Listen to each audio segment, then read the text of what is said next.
Arestado sa magkaiwalay na operasyon ng dalawang suspect sa pamamaril sa isang lalaki sa Maynila nitong Sabado.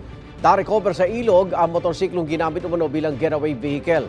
May unang balita si Jomer Apresto.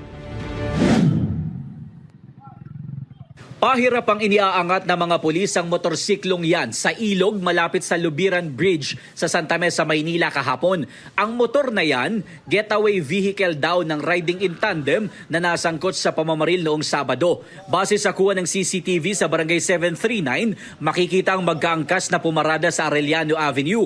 Bumaba ang backrider at pumasok sa Gonzalo Street kung saan pinagbabaril niya ang biktima na nag-aayos noon sa tapat ng kanyang bahay. Sabi ng pulisya, makalipas lang ang 30 segundo, umangkas na ulit ang gunman sa motorsiklo at tinutukan pa raw ng baril ang mga residente. Ang biktima ay nagtamo ng bala sa kanang dibdib at sa kanyang pisngi. Agad din itinakbo ng kanyang pamilya kasi sa harapan ng kanyang bahay nangyari yun. Yung kanyang anak ay kaarawan kinabukasan. Sa backtracking ng otoridad, napag-alaman na naghiwalay ang riding in tandem sa bahagi ng Pedro Hill. Makikita pa ang gunman na naglalakad at sumakay ng tricycle, habang ang rider nahagip din sa CCTV sa San Andres. Nahuli siya nitong August 18 sa Pandakan habang nagsusugal umano. Na-recover din sa bahay niya ang baril na ginamit sa krimen.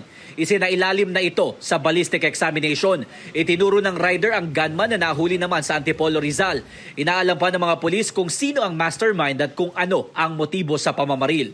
At kung nahanap natin itong gumawa ng krimen, hindi malayo na mahanap din natin kung sino ang puno at kung sino ang nag-utos para gawin itong krimen na to.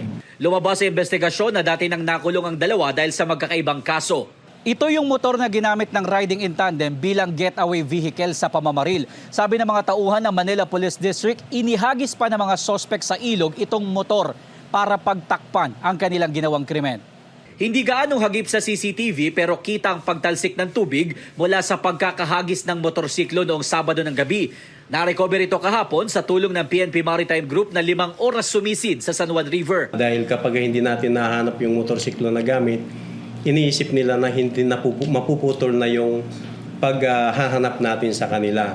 Makikita natin sa video na kung gaano rin kasigasig yung maritime personnel para gampanan ang kanilang tungkulin kahit na makita natin yung ilog, talagang napakadumi. Nasa kustodiya na ng Malate Police Station ang dalawang sospek na sinusubukan pa namin makuhanan ng pahayag. Maharap sila sa reklamong frustrated murder at paglabag sa Comprehensive Law on Firearms and Ammunition. Ito ang unang balita, Jomer Apresto para sa GMA Integrated News. Igan, mauna ka sa mga balita, mag-subscribe na sa GMA Integrated News sa YouTube para sa iba't ibang ulat sa ating bansa.